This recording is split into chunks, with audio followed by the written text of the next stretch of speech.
Attention cricket clubs and cricketing family, are you ready to step up to the crease and make a long-lasting impact on your club's legacy? Listen up, we've got something special for you.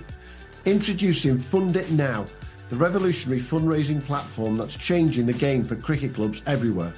With Fund It Now, clubs of all sizes can create a lasting legacy by selling personalised plaques to their passionate members, supporters and cricket club family. That's right, Livo. Fund It Now has already left its mark on some of cricket's most iconic venues like Lords, the home of cricket, Somerset County Cricket Club, and with projects such as the Father Time Wall and Somerset Legends Wall. There's the best part, Hugh. There are absolutely no upfront costs. Fundraising has never been more simple or accessible. Imagine walking around your club's ground or up to the pavilion and seeing a bespoke wall of dedication, celebrating the history of your club and supporting its future with every plaque. It's like your club's very own shrine to the sport we all love. And getting involved couldn't be easier. Simply visit Fund It Now's website at funditnow.co.uk to get started today, or drop them an email at info@funditnow.co.uk to learn more. It's time to rally your supporters and start raising money like never before. And don't forget to tell them you heard it from us at the Premier League Cricket Show. So what are you waiting for? Join the ranks of clubs and grounds like Somerset County Cricket Club and Lords and make your mark on cricket history. Visit Fund It Now today and start building your fundraising platform. That's funditnow.co.uk.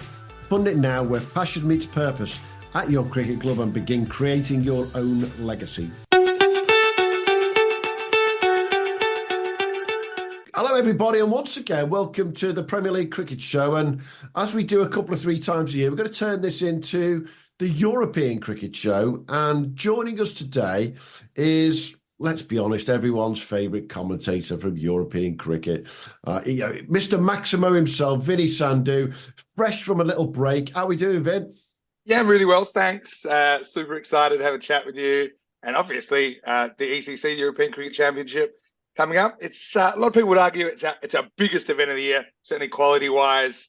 It will be. So, yeah, super excited about it. It is, and there's the 2 biggies, aren't there? There's the ECL, which Hornchurch won earlier this year, and then we've got the ECC, the European Cricket Championship. Well, for the people who don't know, this year we've got 32 countries coming together from across the whole of Europe. We've got everyone from the champions, England, who are going to turn up in the finals week, which we'll talk about a bit later.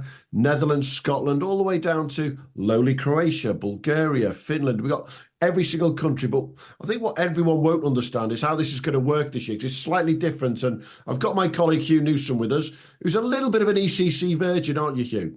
That's it. I think it's the explain it like I'm 5 sort of school of learning about indoor cricket. So yeah. So there you go, Vinny. Explain this year's system. I love jumping into what you did. Yeah. Don't be scared, Hugh. I'm going to summarise it as quick as I can. So we launched the ECC, which is the European Cricket Championship. Essentially what it is, it's the Euros of cricket. And I love the Euros of football. You don't have to be from Europe to enjoy that. I always do. But this is the Euros of cricket. We started in 2021 with 15 countries. And then that expanded to 21 the next year. Last year, it went to 31. And this year we're 32. So what we noticed last year when we got to 31 countries, probably not something that we thought about that much when we expanded from 21 to 31, is that we had such a big variation in standard between the countries. And that really kind of showed up a bit last year.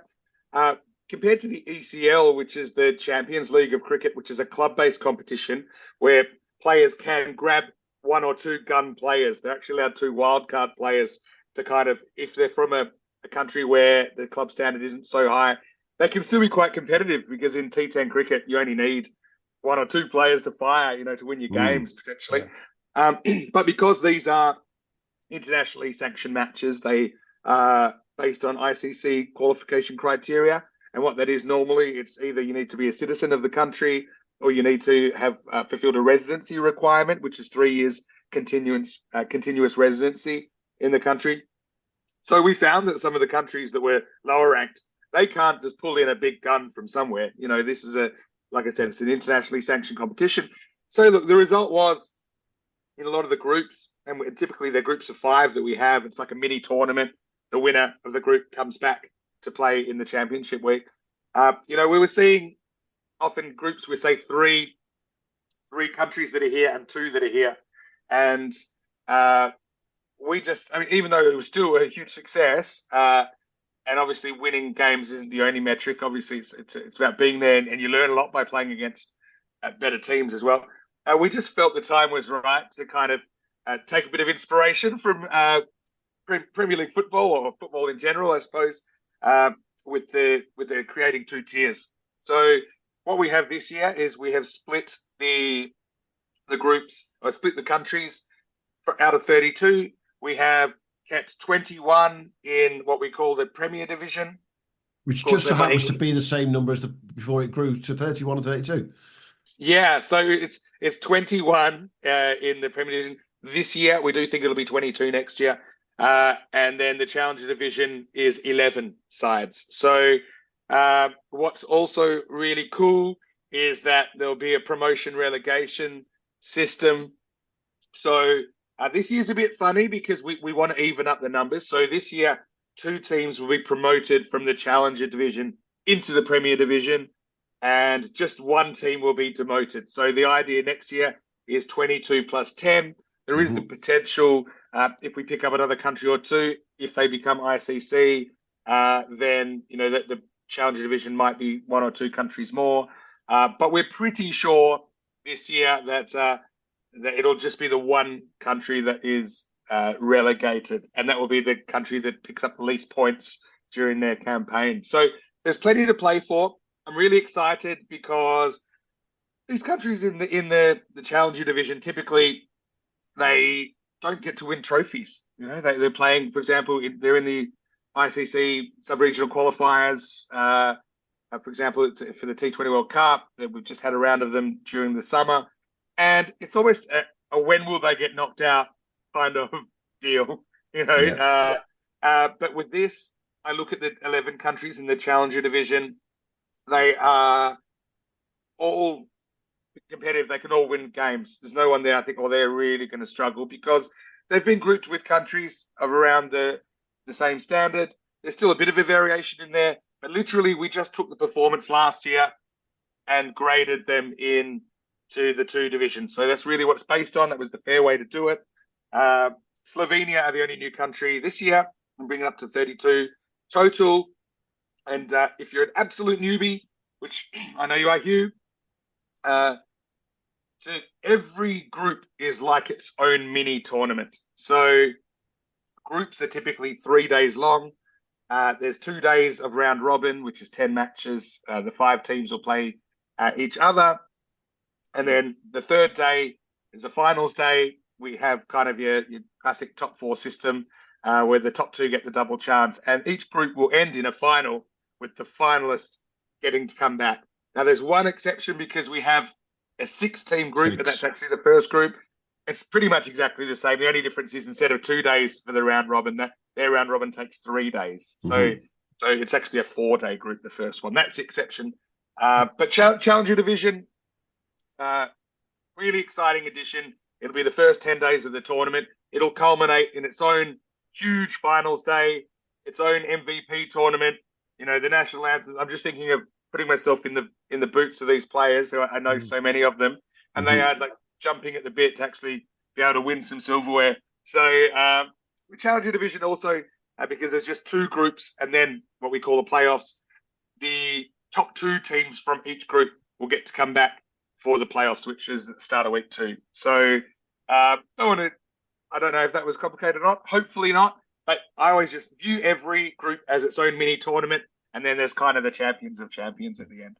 I mean, just looking at the the teams here, I've got them all in front of me. The lazy sort of layman who's just rocked up is like, these guys don't play cricket.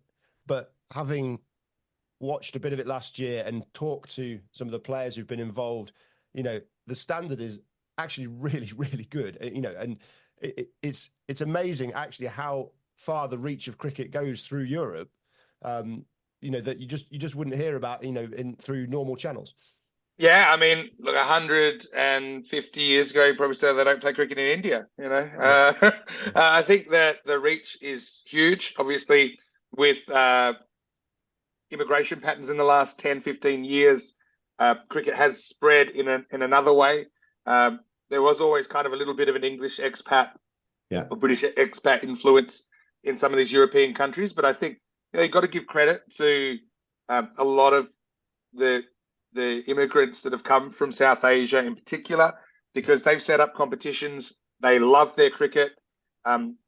India winning the World Cup in 1983 was probably the biggest thing that has shaped the modern game and the demographics. Obviously, even with European cricket, 95% of our viewers come from the subcontinent.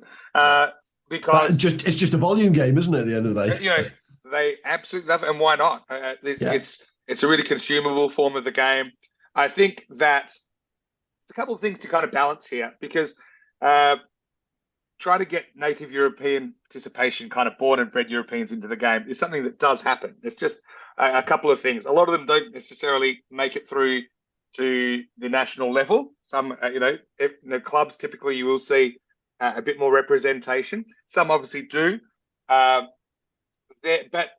I also think it's important not to minimise the efforts of those that have moved to a country where, imagine there's no cricket, or practically no cricket, to set up competitions, to then create a federation, to get that, fulfill the ICC criteria. So that's one thing. Look, it does bug me a little bit sometimes, even though I know that's the way the world is, as people make judgments based on, seeing a Swedish team, or they don't look very Swedish. But actually, in a lot of cases, I'll take the Swedish team, for example. I think a lot of their team, maybe over half, are actually born in Sweden, the second generation. And so I just think in 2024, people should be a bit open-minded about what a Swedish person looks like, or an Austrian person, or anything. Having said that, there's some great success stories of European cricketers that have picked it up, often through, this is what I always hear, someone they work with. They work with somebody that's originally from India, loves cricket, say, look, you've got to come down, we need a player. And they've actually made a go of it. So cricket does exist to a degree in almost all countries. You wouldn't believe it.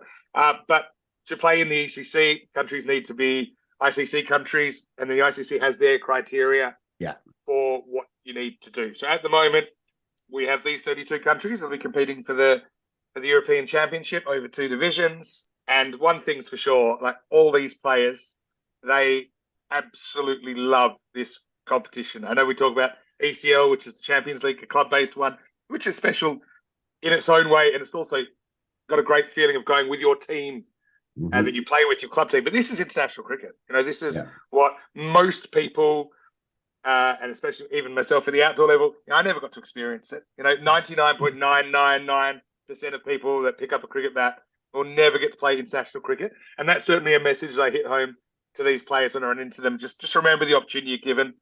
And one thing I will say is, because cricket in these countries is not professional or even close, but I often say to them, you don't have to be paid to be professional. And what I mean is that, you can have a professional attitude, you can act like a professional. I played a lot of cricket with professionals, and I kind of really tried to pick apart what they did and how they approached it. And obviously this is something that I notice, especially since we've been on this ECN journey, is that the players are approaching it more professionally. Now, does that mean they get it right all the time? No. But when I see their warm-ups, when I see their tactics, their meetings, what they're trying, and all of these things together, that's how you get better. And I think the standard has actually been incredible. I think this will be the best yet. And I think we spoke with the England coach, Tom Lambert, a few weeks ago, who we've had an incredible year working with the NCCA and their Challengers program. Just happens to be the same name as the Challenger Division. True. But when we talk about the ECC, to see someone with Tom's experience and Tom's knowledge of the cricket game and his face light up about what goes on out there in Cartama, it just sums it up. And I think you nailed it with that word professionalism. These guys who come from, I'm just going to pick Slovenia, first timers. They come from Slovenia to represent Slovenia. They've become residents and nationals of Slovenia, or they're born there. But they turn up there and they get treated like professional cricketers. They get treated like a professional international cricket team. And it just breeds that professionalism around the whole organisation, which is what Tom Lambert just talked so graciously about for you guys. Yeah, and it's been a ridiculous expansion, really, of European Cricket Network cricket since 2019, where we had the first ever ECL. It was meant to be 3 days. Well, it was. It was meant to be 1 week a year. We'd do European cricket. That's what the idea was. But just the explosion in it, Now we have 49-week season this year, going to over 20 countries. It's crazy, but you're right about that. And even we've loved our expansion into the women's game as well. The first ECCW, the European Cricket Championship for women last year, was amazing. That's expanding into 2 divisions. That's got double the teams this year as well. Yeah. And again, treating cricketers, and a lot of these cases, I mean, it can be at the very amateur level, continentally in Europe, with the women's game. But again, to give them that experience, to give them something to say, hey, this is worth sticking with. This is something that I've got the potential to get better. I will. And I look at so many of those teams improving at a ridiculous rate. It's really exciting to see. And I think one of the key things for me, that you've mentioned this a number of times, Vinny, and for anyone who's listening and hasn't heard, I'm going to say it again. Every one of these countries are ICC federated. These are not just, we're going to put a few people on a plane to Cartama and away we go. They have to pass all of the criteria to become part of the International Cricket Council. You guys run this competition upon ICC rules. I use one little example. It's a tiny little example, always fascinates me. The boys, before they go out to play, mobile phones taken off them, all the betting's locked down, full stop, end of story. It's done exactly the same way as when England play India at Edgbaston next summer. That, to me, sums up the professionalism and the way this organisation works. Yeah, and if anything, and I'm going to talk out of turn here a little bit, I think because of the volume of cricket we're doing and our systems, we're actually probably better at that back end, because we have to deal with obstacles that you don't normally have to. I mean, it's easy to isolate the players at Lords when they're here, or Lords still have to get through that long room, don't they? But we have so much practice doing this now. We've had over 6,000 matches. So those systems that we have developed are to the minute, to the second of what needs to be done. And like I say, obviously we run everything to ICC specifications, but actually, funnily enough, around integrity and things like this, I mean, the ICC is now taking a lot of cues from us about how to deal with things, just because we're doing so much cricket. I think Exactly. Someone gave me a statistic that, excluding kind of one camera frog box type things, 52% of all televised cricket is ECN cricket, is European cricket. So it's insane. It's great to be a part of. It is, definitely. Yeah, I mean, just looking at the intensity of the tournaments, this is not a jolly for these lads. Another lazy opinion is that this is a bit of a jolly. And talking to Tom earlier in the year, I mean, he was saying that players are crediting this with rapidly developing their game, on a professional level. Just learning how to deal with super pressurized situations. It's a condensed format on a different wicket. Especially the England lads, they're under pressure to win. They're expected to win, and it's tough. It's really, really difficult. It's a totally different environment. They are outside their comfort zone, playing a game that's a little bit outside their comfort zone, and each player is put under huge pressure to deliver. And he says it's these players are crediting it with being some of the best things they've ever done in cricket. Yeah, and number one, it's the atmosphere, but number two, yes, exactly what you're saying. You know what I think about? How when people train for marathons, they'll have these masks now, then it kind of restricts your oxygen. Have you seen this? As it kind of it's meant, or you train at altitude. I often think of this game like that, because if you think about the crossover, it's its own format, really. That's something we might come to in a second. But if you want to talk about how it relates to T20, which is the way the world's going, right? In so many ways, that you are put in so many situations in a short amount of time. It's like a boot camp, and you're put out of your comfort zone. Middle order batting is probably one example that I think is completely different in T10 cricket to T20 cricket, where in a T20 cricket, your job's pretty much to get out of the way in the middle order. You probably have a set batter with you. You've got a few balls to get in and make sure you don't lose another wicket. T10, pushing a one's not normally really your priority. You need to come out and be able to hit boundaries straight away. And that's the skill in the middle order. You don't really have too many opportunities to run twos or easy twos. The day that someone hits the ball softly to get a two is probably the day I'll retire in European cricket, because it's one or boundary or out. So Yeah, and that doesn't surprise me at all. And I think you look at the European countries in T20 cricket, they credit a lot of it to playing more of this ultra short form. Now, obviously, there's some different skills you need to bring in. I think Spain are a good example, though, of a team that cracked the top 30 earlier in this year. I know you're going to have Corey Ruck as their coach on the show pretty shortly, but he'll tell you about that, and even just discovering players, giving opportunities to try players at the level. And then, okay, there's some modifications that need to be made, but depending on who they're playing, not too many. A bit like T20 cricket has influenced 50-over cricket. Look at the scores we're seeing now. The Sixers batters in particular saying, oh, look what we can probably get away with. Same thing happening, T10, T20 cricket. Spain went out there, had a famous series against Isle of Man. So they won 6-0 started last year, including bowling Matt for 10.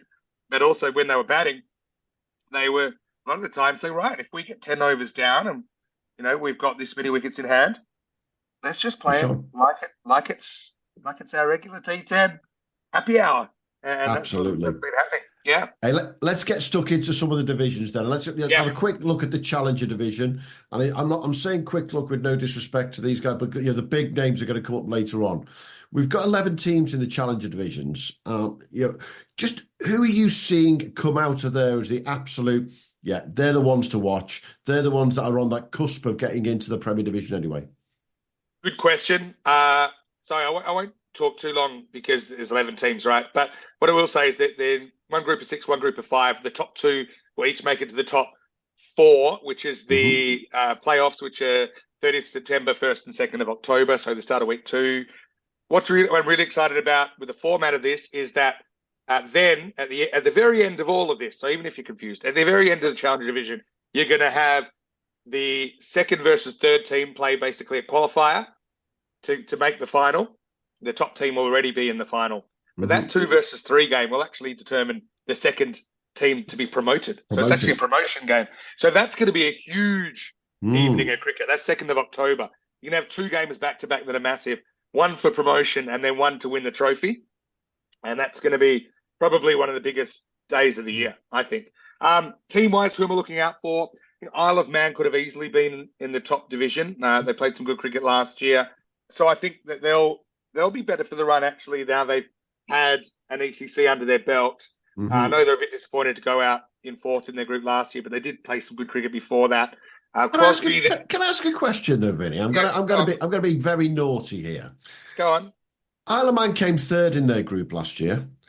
Scotland came 4th. Why aren't Scotland in the Challengers division? Very good question. As always, I'm prepared. And I know that Mackenzie Jones will be listening to this from Scotland. I'm sorry, Mackenzie, but hi, Mackenzie, by the way. No, look, it was a balance of their group performance and their finals day performance. Yeah. So the difference there is Scotland actually made the finals. Actually came 2nd overall in their group, and that's what kept them up. Although the ranking isn't particularly high, that's why they've been drawn with Ireland, for example, in their group. Isle of Man did finish 3rd in their group, but then they lost their eliminator, which meant they finished 4th in their group. Again, a balance was there was some sort of formula which determined the final rankings that were spat out. The Isle of Man were like right on that bubble. I mean, they are theoretically the top ranked team in that Challenger division. That's why I think you've got to give them a good shot. I think the other team in their group that I would keep an eye on is Estonia. I think that they did some record setting earlier in the year. Sahil Chauhan actually scored a 27-ball T20 I-100, which smashed the previous record. In Estonia, they are quite batting heavy, I will say, but they've got some real smashes. That we had an insane series there earlier in the year.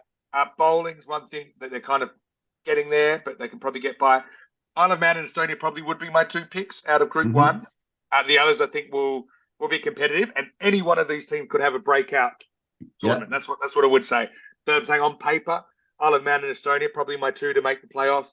From Group 2, again, it's going to be a tough one to call. One thing I love about this is I'm not seeing standout favourites like, it'll be a joke if they don't win. But Group 2, I think Czechia have had an outstanding season in the T10 format. They have just this no-fear approach on the hard wicket, some of their ball striking has just been absolutely crazy. If they click, I think they could win the whole thing. But I do think Luxembourg, watch out for them. They've got a really good team. Again, they're a team that are a bit unlucky, I think, to be down in the Challenger division. And a smoky in Group 2, I would say Greece. Agreed. Greece are doing some good things. I think they would be underdogs outside Czechia and Luxembourg in Group 2.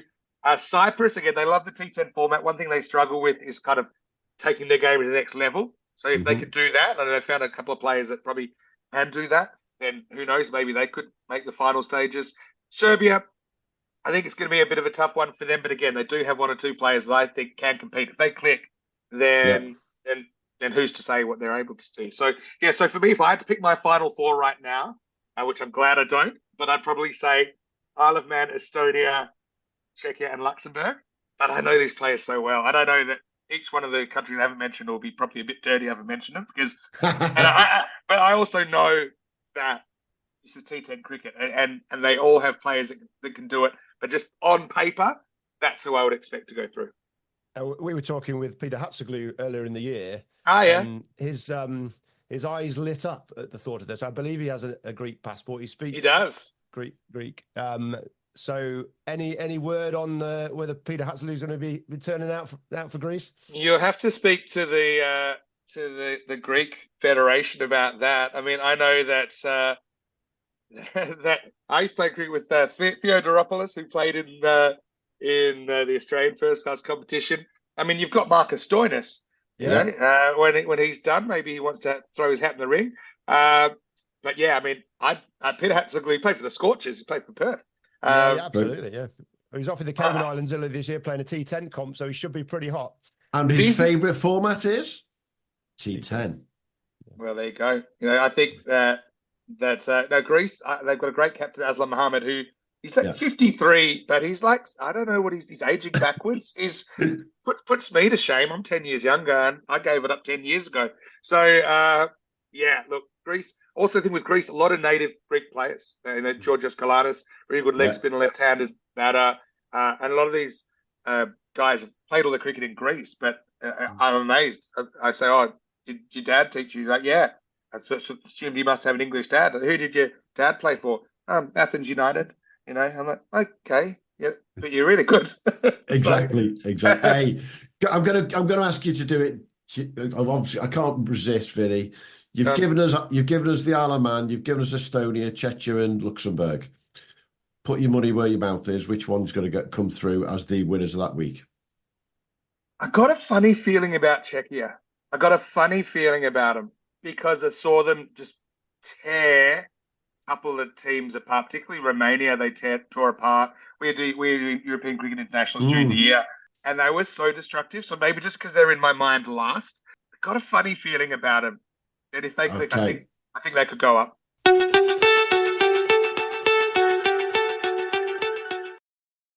Ryan Reynolds here from Mint Mobile. With the price of just about everything going up during inflation, we thought we'd bring our prices down. So to help us, we brought in a reverse auctioneer, which is apparently a thing. Mint Mobile Unlimited Premium Wireless. How to get 30, 30, bit to get 30, bit to get 20, 20, 20, bit to get 20, 20, bit to get 15, 15, 15, 15, just $15 a month? Sold! Give it a try at mintmobile.com/switch. $45 upfront payment equivalent to $15 per month. New customers on first 3-month plan only. Taxes and fees extra. Speed slower above 40 gigabytes. See detail. When it comes to towing, seeing is believing. That's why Chevy Truck's advanced camera technology offers up to 8 available cameras for 14 unique views, so you can focus on the view that really matters. Chevrolet, together let's drive. Learn more about Chevy Trucks at Chevy.com.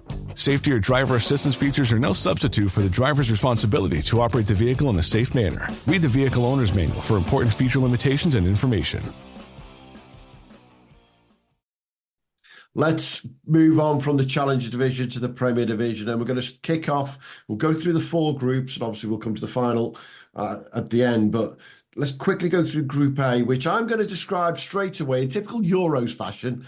I think this is the group of death. I think this is the most difficult group to get out of. Ireland, Scotland, France, Portugal, and Guernsey. Tell me about that group, Vinny. Which ones are you? You know, I joke about Scotland. Yeah, they deserve to be in the Premier Division. As much as the English, we don't want them there. But this could be a cracking group, I think, to start off.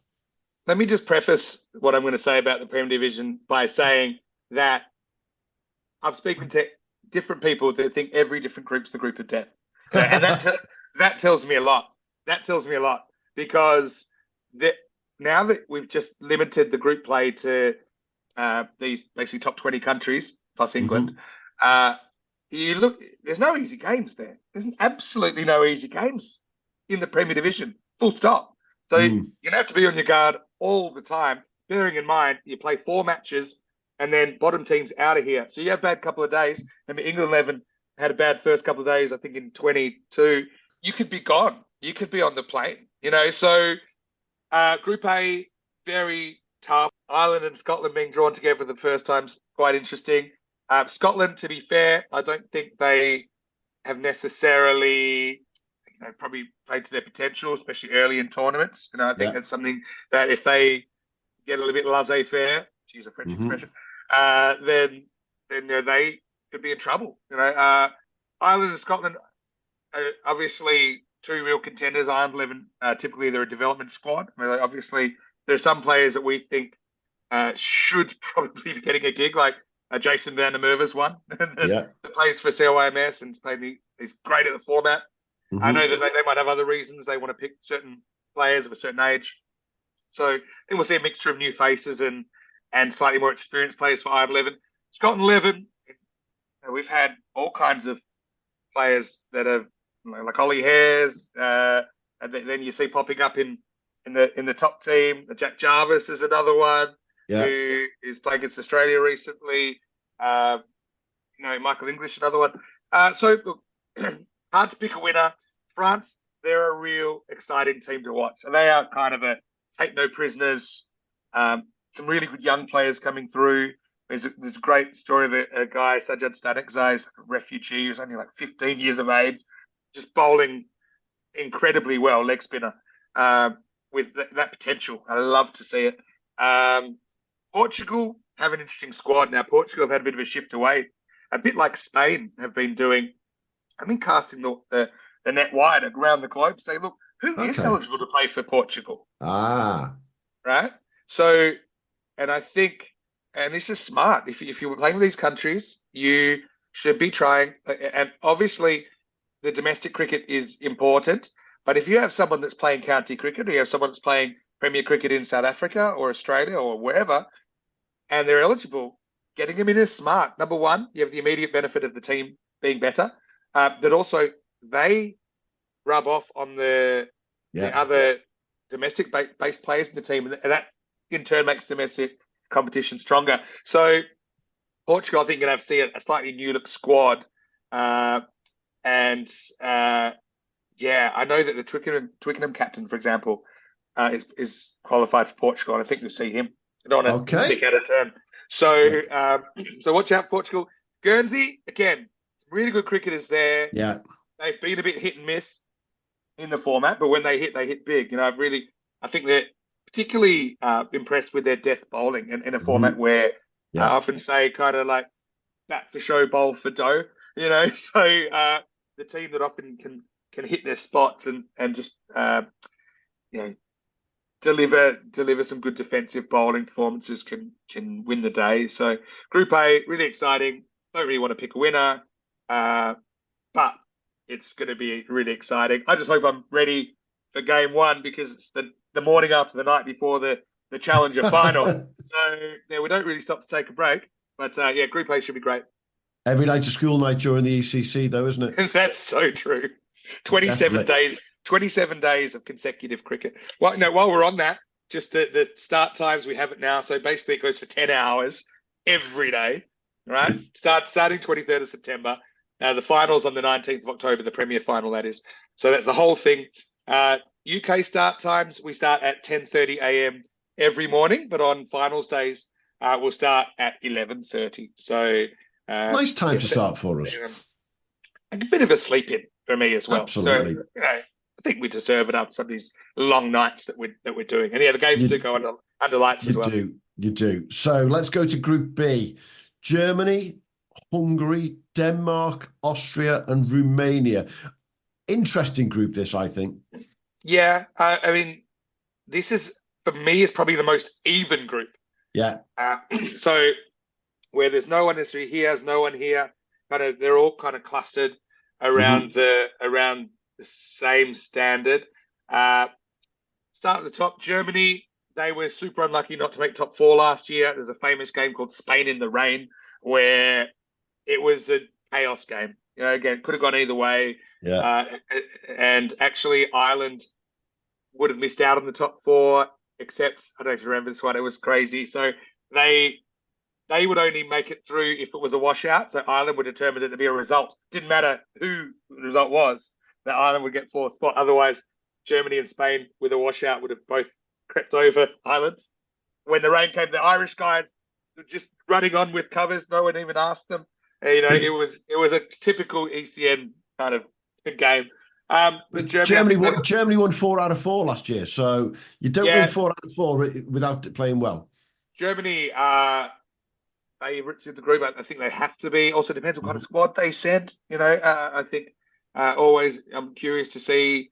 Sometimes the selectors have different idea of why they're picking or how they're picking, or they might have different ideas that I'd have. I'd be looking for players that are suited to the format. They're going to win you this tournament. Sometimes they still, selectors think, we'll send them. It'll be a bit of fun. When you get there, it's business. And Germany, I think, could easily win it. Hungary, remember they had Laius Deploy last year. And Zimis Deploy. And Zimis, his brother. I don't know, because the squads aren't quite out at this stage, whether Laius is able to play again. He was a fantastic influence. He was, again, a really good example of then you watch what the domestic-based players are taking back, and that competition. Absolutely, yeah. It's been great. So Hungary came second in their group last year to Ireland 11, and, Ireland were no sure thing. But I think for Hungary, again, they love the format. Their run rates are consistently among the highest in Europe. Bowling, I guess, is the question. Can like a lot of these teams have good hitters, do they have the answers to stop other teams doing worse to them? Yep. So Hungary, definitely in the mix. Denmark are an interesting story. They're kind of always the bridesmaids. I think they made 5 or 6 Cartama finals across the marquee tournaments, but never actually made a championship week. So Denmark, I think I don't say they're dark horses, because if you actually look at the rankings, Denmark, they're kind of right up there. They've got a good standard of competition there. They've got great facilities. Yeah, Denmark. Is it their year? Maybe. Austria, another red team. We just were in Austria. They're just insane.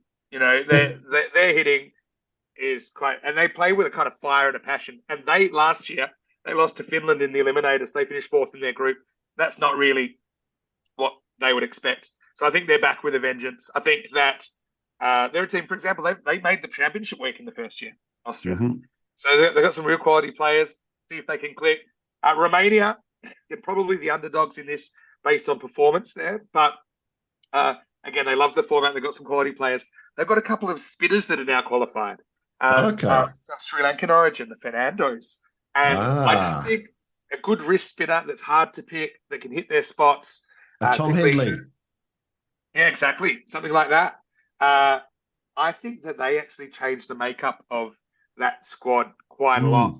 And again, maybe it's that X factor that can restrict other teams so they can chase things down. And I think they probably have underperformed at ECC level most of the time, not all the time, but some of their big guns that I know, they're a lot better than what they've shown, haven't necessarily made runs. So Romania, during the year, they've probably had a mixed bag, because obviously with the amount of cricket they've played on ECN, they have played in quite a few of our internationals. Not everyone's available for everyone. So last one, they got a bit of a hammering when they were in Hungary. But I think, Romania will turn a few heads as well.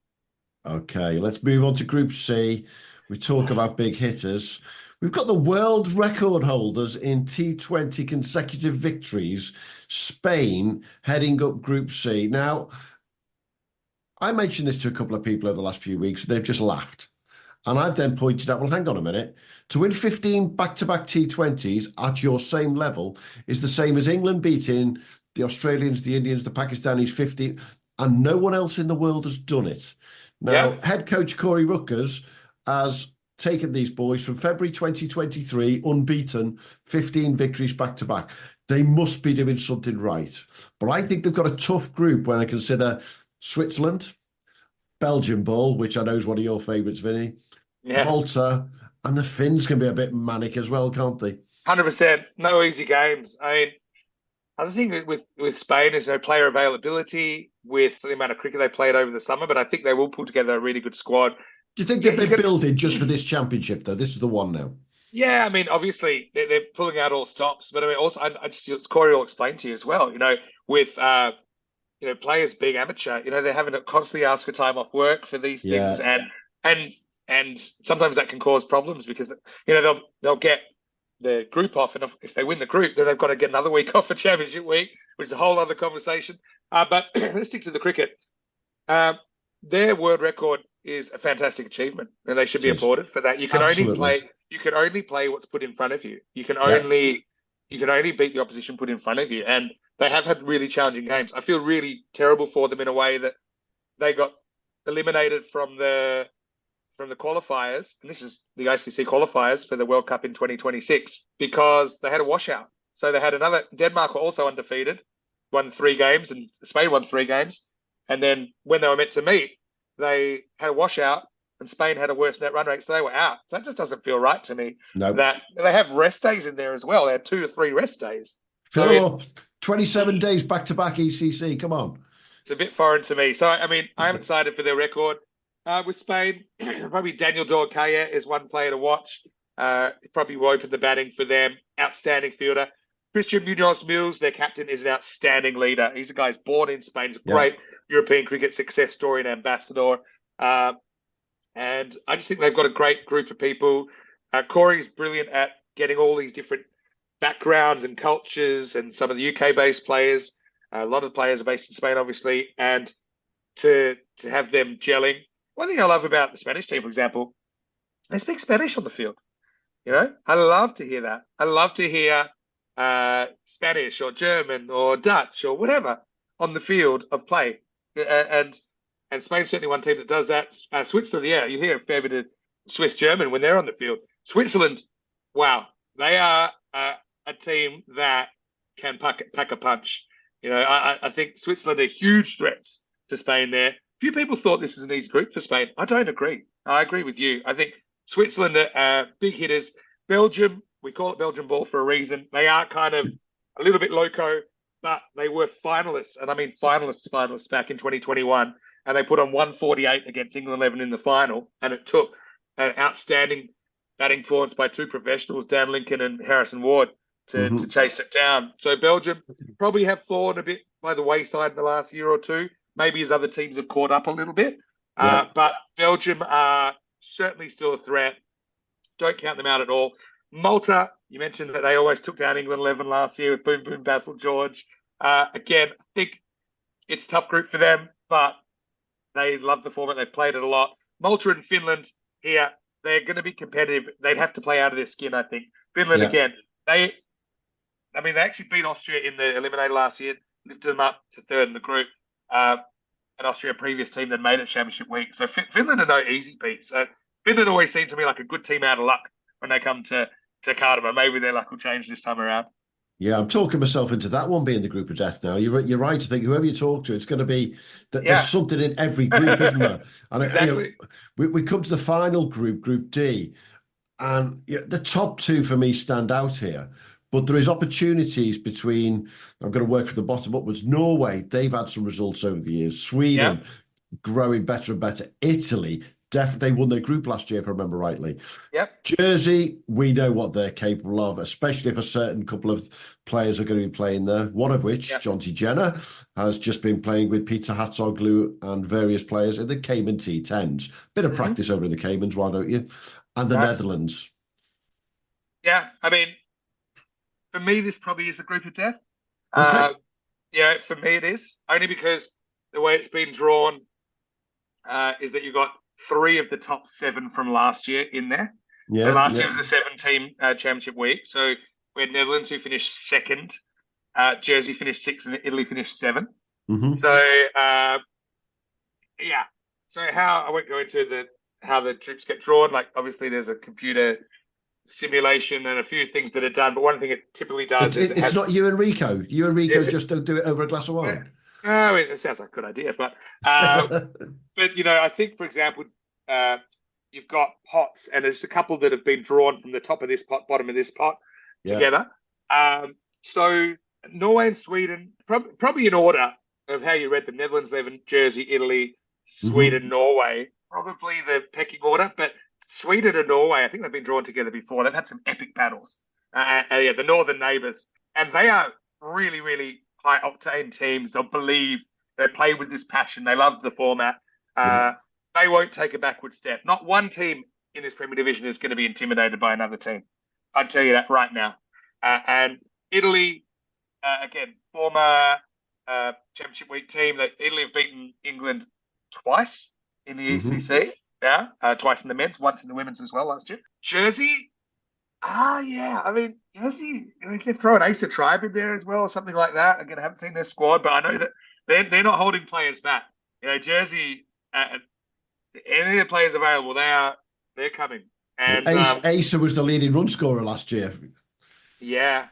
Zach Tribe, maybe if he's back, he's spent the summer playing cricket in Australia. I know that. And he's been playing Premier League cricket in England. Yeah, depth with Jersey probably sometimes is the issue, but when their guns fire, they are force. Netherlands 11, former winners. They won it in 2022. Of course, England won it in 21 and 23. I speak to their coach, Piers Fletcher. I said, "Well, how do you feel about this group?" I said, "Looks like a pretty tough group." He says, "I love it." He says, "I absolutely love it." He says, "We win that group, we're favourites day one of Championship Week. If we put away those teams, and they have the last group as well, so they literally start the next night in their Championship Week campaign. Championship Week starts on a Tuesday this year. Which is what England found of real benefit last year. Yeah. So, with one thing, I say this to all the teams, but especially in this group, I've been saying it a lot. I said, if you want to be the best, you got to beat the best. There's no point saying, look who we've been drawn with. Look, it's because champion teams, they think they can beat anyone, anywhere, on any day. And that's the kind of attitude that you need to take into this division, whether you're Netherlands 11 or England 11, or if you're a Finland or a Romania or a Malta, you need to have that attitude. So Group D, I guess it's hard to go past the Netherlands because of their previous performance. They're last year's finalists. Just came from the Netherlands. We've been covering a lot of T20 cricket there this year. So I just commentated Netherlands, USA, Canada tri-series, which is great. Also, we did Netherlands, Scotland, Ireland earlier in the year. So good luck. I mean, I think it would be a great story if Sweden or Norway or even in Italy could break into the final there. Because based on performance. Having said that, Jersey and Italy, they were meant to play each other last year. There was a game that got washed out on a monsoon that flooded the commentary box, and we didn't get a ball bowled in that. So Jersey and Italy last year finished pretty much level pegging, level, never got to play each other. So I'm glad that that's one matchup that we'll finally get to see this year in the 2024 edition. Yeah, we had Joe Burns declared himself for Italy over the previous winter. I suspect he's probably playing for Queensland, isn't he, at the moment? He might be. And obviously Wayne Madson's famously Italy player as well. Any chance we might see Wayne over there? Well, again, I haven't seen the squad yet. Italy do tend to, kind of pick slightly different squads for the T20 versus the T10. Part of that, again, is availability, I suppose.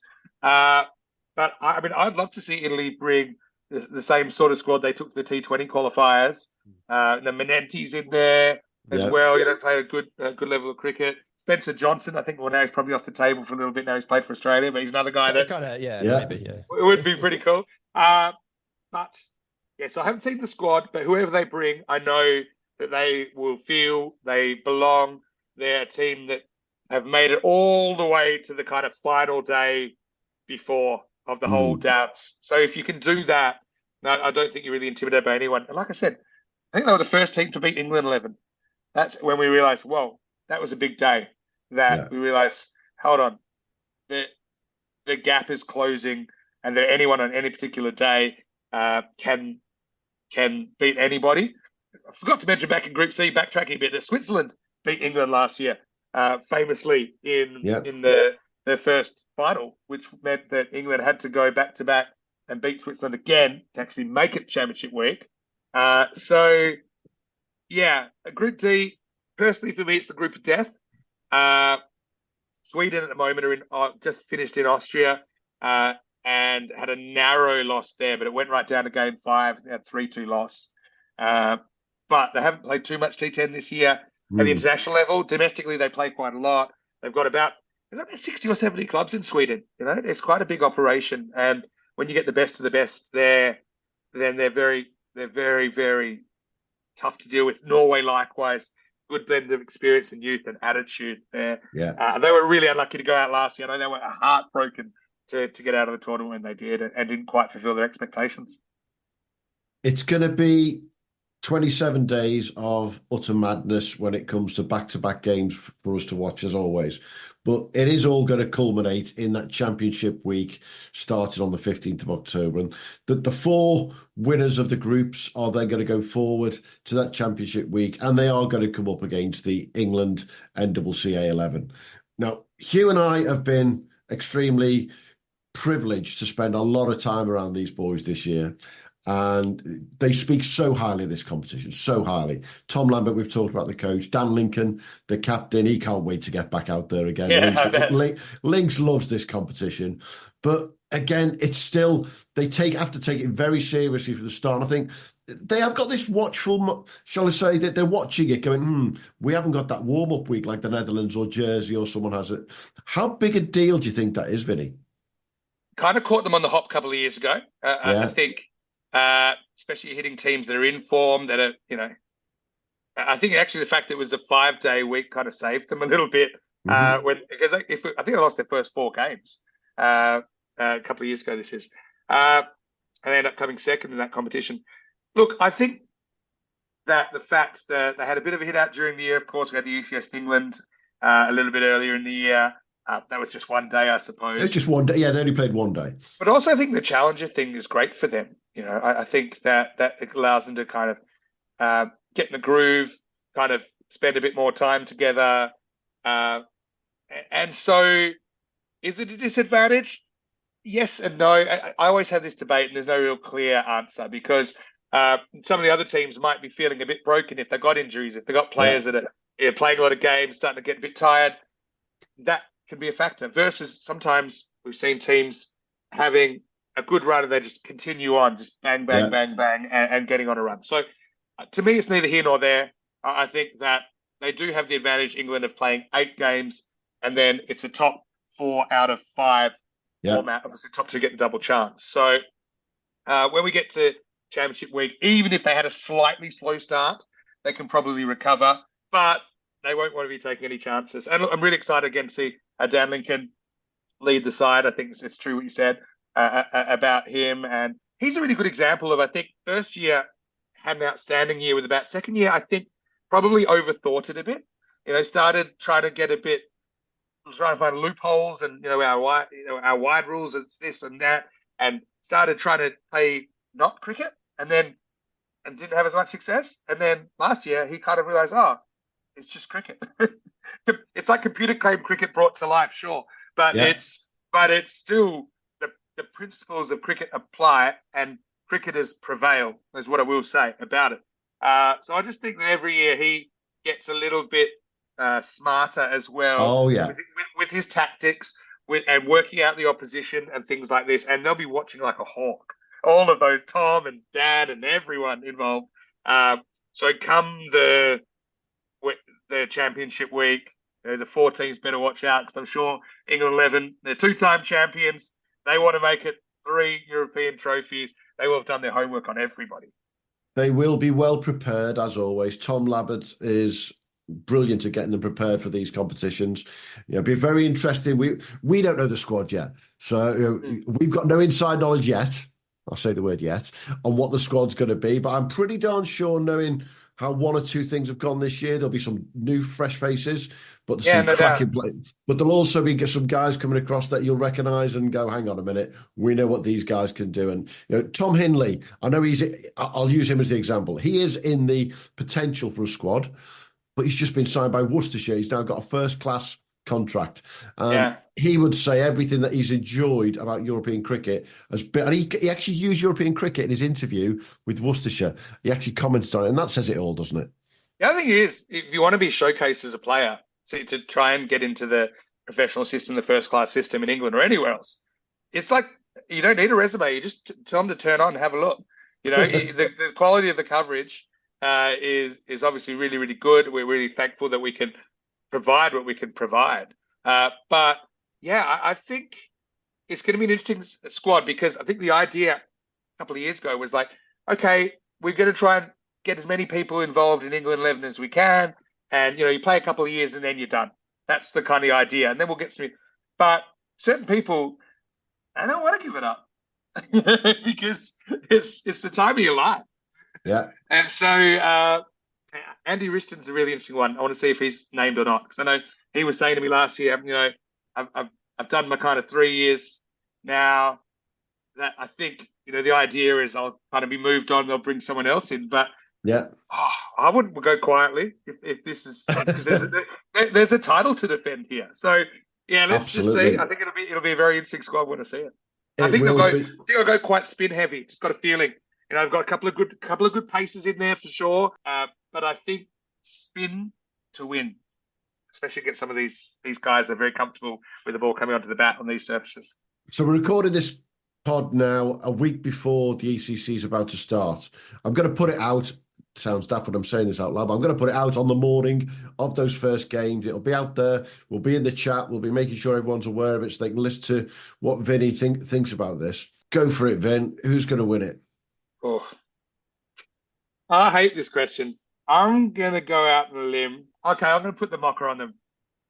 England. How could you go past them?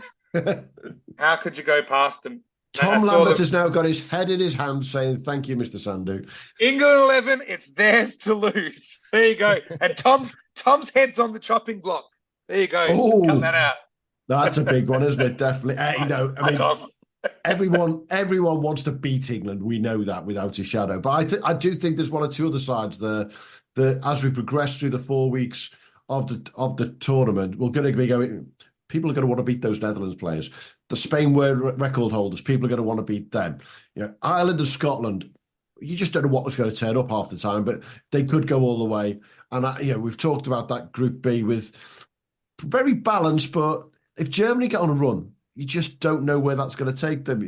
It could be anyone. Fascinating. It could be anyone. It would be very interesting to see a winner outside a country that's won it before. So obviously England 11, Netherlands 11, the two that have won before. Someone will have an unbelievable series. I can't really tell you who. I know these players as well as anyone, really. I travel and meet them. I talk to them, so many of them during the year. And so it's really hard to pick anyone, even knowing everything I do, because it's such an unpredictable format. Let me just say quickly, we're really excited next year in 2025. That looks like not only will we have a European Cricket Series in England, but we'd also like to have one in Ireland. We'd like to have one in Scotland. Jersey as well, potentially.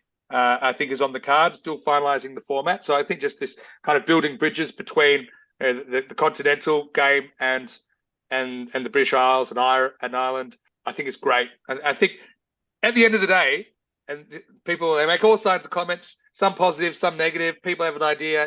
What is it? What am I watching? It's a different format. And I think you've got to realise that every time you get a different format in cricket, it shakes things up. Yeah. And back when they brought in 60 over cricket back in the day, like, this has ruined the game, right? 50 over cricket, coloured clothing, lights, 20 over cricket, 10 over cricket, boundaries being smaller. Boundaries are probably 30% less than a typical boundary that you see even these days. And people go, oh, well, they're the boundaries. But it changes the game. Formats should be different. And it's the same for everyone. Yeah. We don't want it to be like T20. No. We've gone down this T10 journey because it's what people like to watch. If you turn on the TV, you're going to see, in 5 minutes, you'll probably see 2 sixes, 2 fours, a wicket, and a drop catch. Now, Or won't see like that the in other other day, formats. there was an over where it was 6 wicket, 6 wicket, 6 wicket. Yeah. Six and out, six and out, six and out. It's You know, ridiculous. and that is what you're going to see. Yeah. And so I just going to say to the cricket viewing public, and by the way, I love the longer forms. I love Test cricket. I was brought up on the Ashes. I was brought up on a great West Indian team back in the late 80s, early 90s. But you need to understand, I suppose, that the world's changing, cricket's changing, and there's nothing to be scared of by this. This is actually probably pound for pound the most entertaining cricket in a short time that you'll be able to see. So the great thing is you can turn on the TV anytime. Obviously, we're on YouTube pretty much all year, ECN, European Cricket Network. You can watch for free. You can watch live. We actually have 3,600 hours of live cricket this year for free. I always say, if you don't like it, you can have double your money back on me. But just get into it, support, pick a team, even just go in with your friends, pick a country at random, throw it out of a hat, and get on them. It's such a great journey because, like I said, for 99% of the players in this tournament, they are not professional, and for them, it might be their only shot that they get this platform. So they play like it. They play with their hearts. They play with a lot of pride. Even if some of these players weren't born in these countries, they feel such an affinity with the country that's given them a life. They might have escaped some awful situations in the country they were born. Yeah. And so, when an Afghan refugee qualifies to play for Austria and he pulls on that shirt and he sees it, he feels it, or she feels it in a way that's every bit as pure as someone that was born there. And that's something I just want to kind of, I dare people to scratch the surface a little bit and really enjoy this tournament on so many levels. Yeah, I mean, you talk about the format there. I mean, it's not a threat to anybody, is it? This is not a threat to anyone. You can't start a European Cricket League with Test cricket. No, it's just not. It's not going to work. Is it? You can't start it with 60 over 50 over 40 over cricket.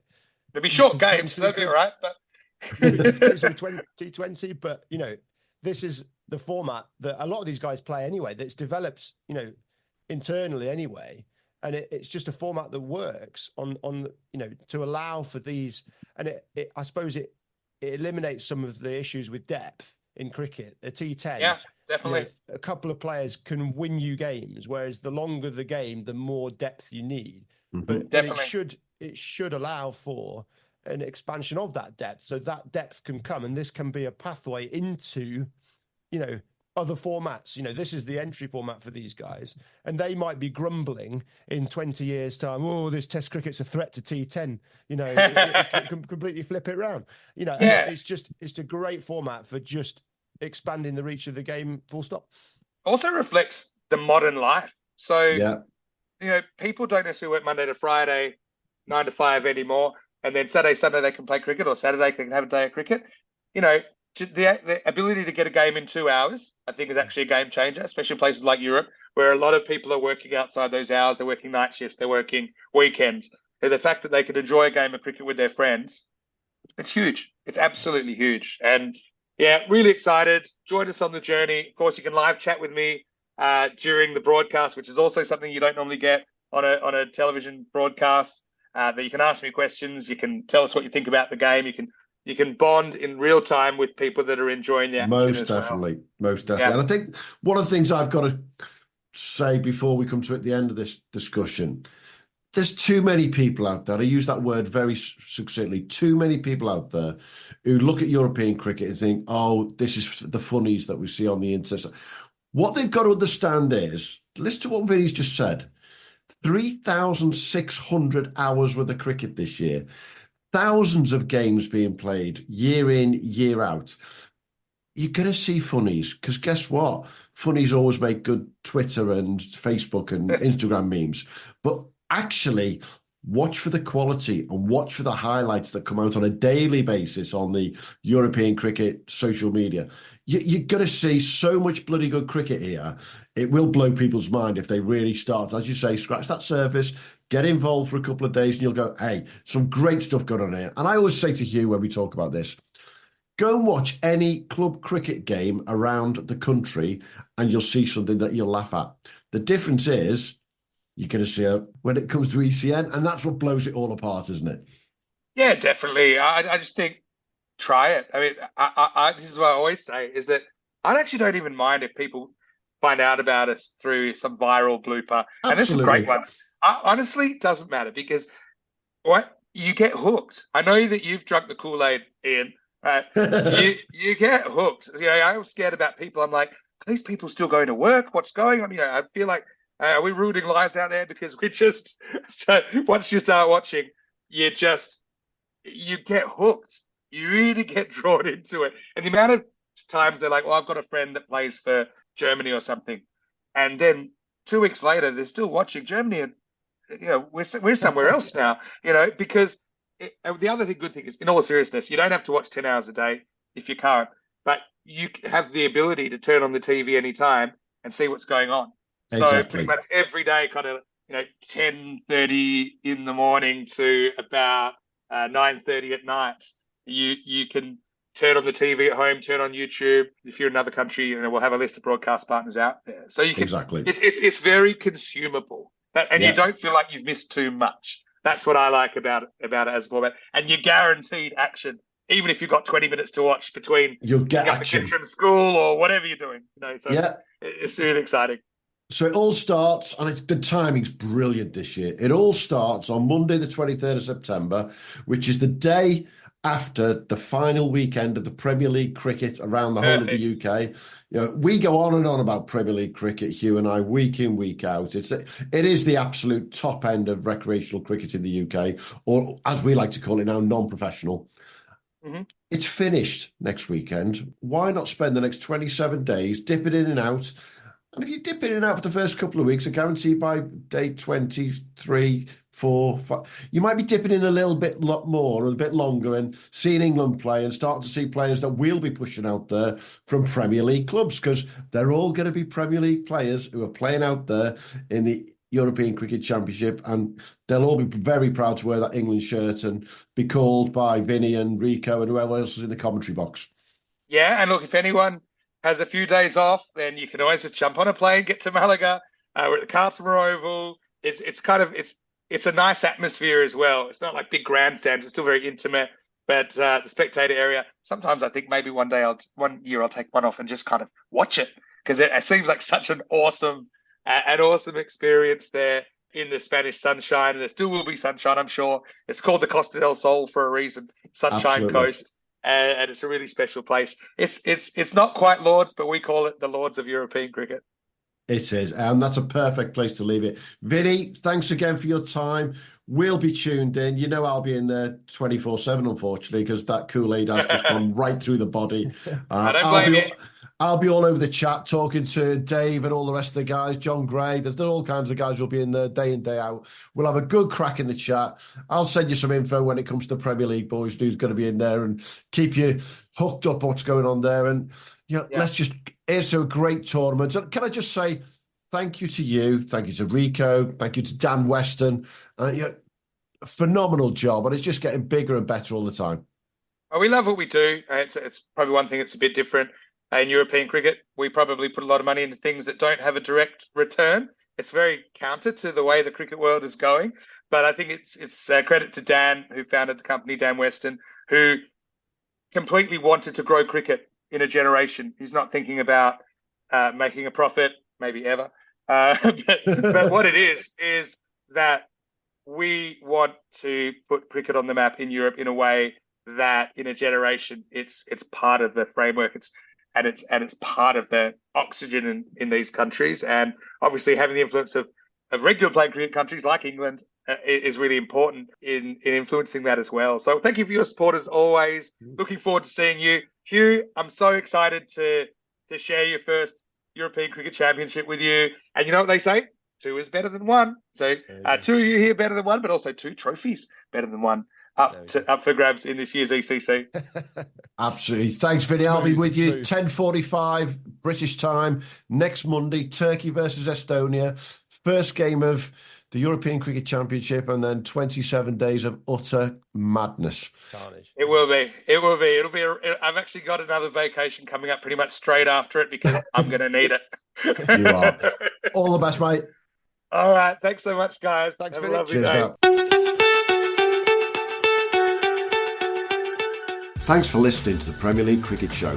If you haven't already, make sure to hit that subscribe button so you don't miss out on future episodes and stay updated on all the latest news, views and discussions from around the cricket's Premier Leagues.